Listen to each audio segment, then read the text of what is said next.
All right, hey everyone. We're on chapter 17 now, the hunting of the white stag. So, here's a really hard question I ask every year. Where have we heard of the white stag? I'll give you a second to think about it. I'll also tell you hardly anybody ever knows. It was mentioned briefly. Have you thought about it? So it was mentioned briefly when Lucy was in Mr. Tumnus's cave at the very, very beginning. In fact, I'm going to flip back there and read to you. And if you remember, when she was first there, he is telling her stories about how it used to be in Narnia, what life was like before the witch was there. Before the witch had taken over is what I should say. Before the witch had taken over and made it always winter and never Christmas. And so he's telling her about it as they're drinking their tea. And it says, the fawn began to talk. He had wonderful tales to tell of life in the forest. He told about the midnight dances and how the nymphs who lived in the wells and the dryads who lived in the trees came out to dance with the fawns, about long hunting parties after the milk-white stag who could give you wishes if you caught him. And now, chapter 17 is called The Hunting of the White Stag. So don't feel bad if you didn't remember, because most people don't. It's just mentioned so briefly. In the last chapter, the witch, Aslan has taken care of the witch, so she is dead. And here are some words you're going to hear. Revelry, Revelry, and that means like celebration. Remnant, that means a piece or part of something. Back when I was a little girl, everybody's moms sewed. They made clothing, and she would have what she called remnants of material left over from different things she had been sewing. So a remnant is a piece of something that's left over. Alliance, that means friendly agreement to work together. And so even in our world today, different countries have alliances with each other. Like we're going to be friendly with each other and help each other.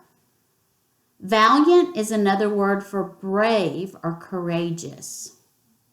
Stout, S-T-O-U-T, means fat or heavy. Consorts, C-O-N-S-O-R-T-S. That means like friends or companions. Quarry, Q-U-A-R-R-Y. That's an animal that's being hunted. Foreboding, F-O-R-E-B-O-D-I-G. That's like an inner sense, like something inside you is telling you something bad's about to happen. Signification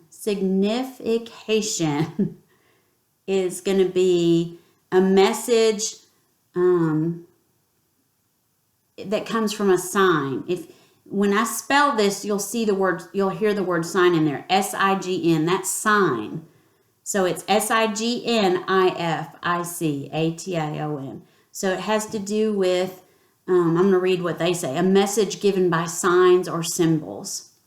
And then route, R-O-U-T-E, means the way you get from one place to another. So we're going to start reading. I'll show a picture at the end, but I'm also going to stop part of the way in here. And when I do, I'll do some explaining, okay? Chapter 17, The Hunting of the White Stag. The battle was all over a few minutes after their arrival. Most of the enemy had been killed in the first charge of Aslan and his companions. And when those who were still living saw that the witch was dead, they either gave themselves up or took flight. The next thing that Lucy knew was that Peter and Aslan were shaking hands. It was strange to her to see Peter looking as he looked now. His face was so pale and serious, and he seemed so much older. It was all Edmund's doing, Aslan, Peter was saying. We'd have been beaten if it hadn't have been for Edmund. The witch was turning our troops into stone right and left, but nothing would stop him. He fought his way through 3 ogres to where she was just turning one of your leopards into a statue. And when he reached her, he had the good sense to bring his sword smashing down on her wand, instead of trying to go for her directly and simply getting made a statue himself for his pains. That was the mistake all the rest of us had been making. Once her wand was broken, we began to have some chance, if we hadn't have lost so many already. Edmund was terribly wounded.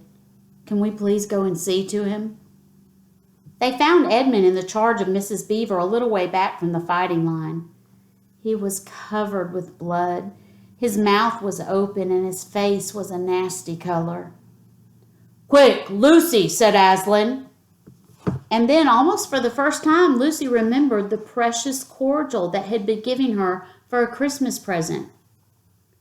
Her hands trembled so much that she could hardly undo the stopper, but she managed in the end and poured a few drops into her brother's mouth. "There are other people wounded," said Aslan, while she was still looking eagerly into Edmund's pale face and wondering if the cordial would work. "Yes, I know," said Lucy. "Wait a minute." "Daughter of Eve," said Aslan in a graver voice, "others are also at the point of death. Must more people die for Edmund?" "I'm sorry, Aslan," said Lucy, getting up and going with them, and for the next half hour they were busy, she attending to the wounded while he restored those who had been turned into stone. When at last she was free to come back to Edmund, she found him standing on his feet and not only healed of his wounds, but looking better than she had seen him look in ages. In fact, looking better than he had ever looked at that horrid school, which was where he had first begun to go wrong. He had become his real old self again, and he looked you in the eye now. And there on the field of battle, Aslan made him a knight. "Does he know," whispered Lucy to Susan, "what Aslan did for him? Does he know what the arrangement with the witch really was all about?" "Hush," said Susan. "No." "Shouldn't he be told?" asked Lucy. "Oh, surely not," said Susan. "It would be too awful for him. Think how you'd feel if it were he." "All the same, I think he ought to know," said Lucy, but at that moment they were interrupted. That night they slept where they were. How Aslan provided food for them all, I don't know, but somehow or other they found themselves all sitting down on the grass to a fine high tea at about 8 o'clock. The next day they began marching eastward down the side of the great river, and the day after that, at about tea time, they actually reached the mouth of the river. The castle of Cair Paravel on its little hill towered up above them. Before them were the sands with rocks and little pools of salt water and seaweed and the smell of the sea and long miles of bluish-green waves breaking forever and ever on the beach.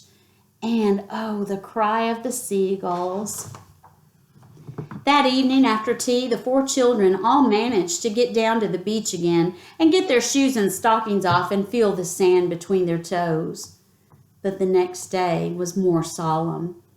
For then in the great hall of Cair Paravel, that wonderful hall with the ivory roof and the west wall hung with peacock's feathers and the eastern door which looks toward the sea, there in the presence of all their friends and to the sound of trumpets, Aslan solemnly crowned them and led them to the 4 thrones amid deafening shouts of "Long live King Peter! Long live Queen Susan! Long live King Edmund! Long live Queen Lucy!" Once a king or queen in Narnia, always a king or queen. Bear it well, sons of Adam. Bear it well, daughters of Eve, said Aslan. And through the eastern door, which was wide open, came the voices of the mermen and the mermaids swimming close to the shore and singing in honor of their new kings and queens. So the children sat on their thrones and scepters were put into their hands, and they gave rewards and honors to all their friends, to Tumnus the fawn, and to the beavers, and giant Rumblebuffin, to the leopards and the good centaurs and the good dwarfs, and to the lion. And that night there was a great feast in Cair Paravel, and revelry and dancing. And answering to the music inside, but stranger, sweeter, and more piercing, came the music of the sea people. But amid all these rejoicings, Aslan himself quietly slipped away. And when the kings and queens noticed that he wasn't there, they said nothing about it. For Mr. Beaver had warned them. "He'll be coming and going," he had said. "One day you'll see him and another you won't. He doesn't like being tied down.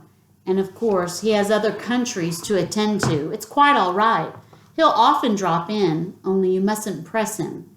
He's wild, you know, not like a tame lion." And now, as you see, the story is nearly, but not quite, to an end. These 2 kings and 2 queens governed Narnia well, and long and happy was their reign. At first, much of their time was spent in seeking out the remnants of the White Witch's army and destroying them. And indeed, for a long time, there would be news of evil things lurking in the wilder parts of the forest, a haunting here and a killing there, a glimpse of a werewolf one month and the rumor of a hag the next. But in the end, all of that foul brood was stamped out. And the kings and queens made good laws and kept the peace. And they drove back the fierce giants, quite a different sort from giant Rumblebuffin in the north. And they entered into friendship and alliance with countries beyond the sea, and paid them visits of state, and received visits of state from them. And they themselves grew and changed as the years passed over them. And Peter became a tall and deep-chested man and a great warrior, and he was called King Peter the Magnificent. And Susan grew into a tall and gracious woman with black hair that fell almost to her feet. And the kings of the countries beyond the sea began to send ambassadors asking for her hand in marriage. And she was called Queen Susan the Gentle. Edmund was a more serious and quiet man than Peter, but great in counsel and judgment. He was called King Edmund the Just. And I'm going to stop there for a minute and talk about that. So they said he was great in counsel, which means giving advice. And he had good judgment. And he was called King Edmund the Just. And just is the root word of justice. Just means fair. And I want you to think about how Edmund started out when we first met him. Would you have thought him as like giving good advice? Mm-mm. Good judgment? Probably not. Fair? No. So think about that. What is it that changed Edmund? Think about that. But as for Lucy, she was always happy and golden-haired, and all princes in those parts desired her to be their queen. And her own people called her Queen Lucy, the Valiant, which means brave. So they lived in great joy, and if ever they remembered their life in this world, it was only as one remembers a dream. And one year it came out that Tumnus, who was a middle-aged fawn by now, came down the river and brought them news that the white stag had once more appeared in his parts. The white stag who would give you wishes if you caught him. So these 2 kings and 2 queens, with the principal members of their court, went hunting with horns and hounds in the western woods to follow the white stag. And they had not hunted long before they had a sight of him. And he led them a great pace over rough and smooth and through thick and thin, till the horses of all the courtiers were tired out, and these 4 were still following. And they saw the stag enter into a thicket where their horses could not follow.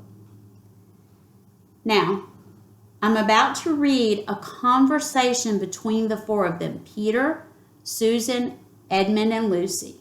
Now, I'm going to read it to you. You got to remember, number 1, this was when they were kings and queens. So they're going to talk fancier, fancy schmancy, as I would say. Also, this is written in an English way, like English as in from England from a long time ago, which was much fancier talk. So I'm gonna read the whole conversation, and then we'll go back and I'll sort of go back through it again and say it in my own words as how we would say it today, so you can understand what's happening. Then said King Peter, for they talked in quite a different style now, having been kings and queens for so long. Fair consorts, let us now alight from our horses and follow this beast into the thicket, for in all my days I have never hunted a nobler quarry. Sir, said the others, even so let us do. So they alighted and tied their horses to trees and went on into the thick wood on foot. And as soon as they had entered it, Queen Susan said, Fair friends, here is a great marvel, for I seem to see a tree of iron. Madam, said King Edmund, if you look well upon it, you shall see it is a pillar of iron with a lantern set on the top thereof. By the lion's mane, a strange device, said Peter, to set a lantern here where the trees cluster so thick about it and so high above it that if it were lit it should give light to no man. Sir, said Queen Lucy, by likelihood when this post and this lamp were set here there were smaller trees in the place, or fewer or none, for this is a young wood and the iron post is old. And they stood looking upon it. Then said King Edmund, I know not how it is, but this lamp of the post worketh upon me strangely. It runs in my mind that I have seen the like before, as it were in a dream, or in the dream of a dream. Sir, answered they all, it is even so with us also. And more, said Queen Lucy, for it will not go out of my mind that if we pass this post and lantern, either we shall find strange adventures, or else some great change of our fortunes. Madam, said King Edmund, the like foreboding stirreth in my heart also. And in mine, fair brother, said King Peter. And in mine too, said Queen Susan. Wherefore, by my counsel, we shall lightly return to our horses and follow this white stag no further. Madam, said King Peter, therein I pray thee to have me excused, for never since we four were kings and queens in Narnia have we set our hands to any high matter, as battles, quests, feats of arms, acts of justice, and the like, and then given over. But always what we have taken in hand, the same we have achieved. Sister, said Queen Lucy, my royal brother speaks rightly, and it seems to me we should be shamed if for any fearing or foreboding we turn back from following so noble a beast as we now have in chase. And so say I, said King Edmund, and I have such desire to find the signification of this thing that I would not by my good will turn back for the richest jewel in all Narnia and all the islands. Then in the name of Aslan, said Queen Susan, if ye will all have it so, let us go on and take the adventure that shall fall to us. So here's what was said, talking so fancy schmancy. They're following the white stag. They come to a place where it's so thick they can't ride their horses anymore. So they tell the others that are with them, look, you stay here, we're going to get off our horses and we're going to go ahead and go in. So they tie their horses to a tree, and as they go on, Susan says, this looks like a tree made of iron. And then Edmund is like, yeah, and it looks like there's a lantern on top of this. And Peter goes, yeah, that's weird. Why would anybody have put a lantern where there's so many trees, and even if you lit this lantern, nobody would be able to see it. And then Lucy says, well, I bet you when it was first put here, all of these trees weren't around it. Maybe this is just an old thing that they're looking at. And then Edmund says, I don't know about you guys, but this lamp on this post, which would be the what? The lamp post, makes me feel kind of strange. I feel like maybe I've seen it before in a dream. And then they were all like, yeah, me too. I kind of feel that way. And then Lucy says, well, I feel even stranger than that. I have this feeling that if we go past this lamppost, we're going to find ourselves in some weird adventure or something's going to change. And then Edmund's like, yeah, I feel the same way. And Peter says, yeah, me too. And then Susan says, I have the feeling like maybe we better just get back on our horses and turn around. Let's don't go. And then Peter goes, hey, look, the whole time we've been kings and queens, we haven't been afraid of anything. We haven't turned our backs on something. I think we should go forward. And Lucy says, I agree. I think it would be shameful to go back and say we had a funny feeling, so we turned around.